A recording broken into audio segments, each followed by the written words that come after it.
नमस्कार. नमस्कार. काका नाव सांगा तुमचं. भगवान कर्णू सोनोले, तालुका किनवट, जिल्हा नांदेड. कोणतं वाण लावलंय हे आपण. गौतमी लावले आम्ही. वेदा कंपनीची हा. गौतमी गोल्ड. वेदा कसं वाटलं वाण. हे तर छान वाटलं कडे. आता 50-60 बोंड आहे आता त्यासाठी. या स्थितीमध्ये 50-60 बोंड आहेत. बोंडाची साईज कशी वाटते. मस्त वाटलं. बोंड किती कळीचं आहे. 5 कळीचं आहे, काही 4चे आहे. बर बर बर. त्याच्यामध्ये म्हणजे एकंदरीत तुम्हाला हे वाण आवडलं का. हो, आवडलं. तर या वर्षामध्ये 2 महिने बरसात होती तरी एवढे बोंड या व्हेरायटीला लागलेत समजा. म्हणजे अजून किती क्वालिटी चांगली होती का. जर पाणी जर राहिलं नसतं तर अजून वाढले असते का असं मला वाटते का. अजून 10-20 लागलेच असते. लागलेच असते का. बरोबर. धन्यवाद काका.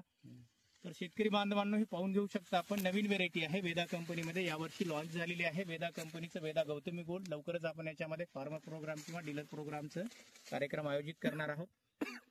तर आपण याला बुडाकडून जर पाहिलं तर अगदी सिरीजमध्ये बोंड आलेले आहेत. बोंडाची साईज अत्यंत उत्तम चांगली आहे. पूर्ण 5 कळीचे बोंड आहेत. वजनदार कापूस आहे. आताच आम्ही शेतकरी आणि आम्ही काउंटिंग केलं तर याला 50 ते 60 पर्यंत परिपक्व झालेले बोंड आहेत. 2 महिन्या पाण्यामध्ये सुद्धा एवढं सुंदर या झाडाला माल लागले. म्हणजे याची माल धरण्याची कॅपॅसिटी अत्यंत उत्तम आहे. तर मी वेदा प्रतिनिधी या नात्याने आपल्याला येत्या सीझन मध्ये 2026 मध्ये वेदा कंपनीचं गौतमी गोल्ड ज्या ठिकाणी उपलब्ध असेल त्या ठिकाणी आपण 2-2, 4-4 पॅकेट आणून आपल्या शेतामध्ये अवश्याची लागवड करावी अशीच मी आपल्याला विनंती करणार आहे. जय हिंद, जय महाराष्ट्र.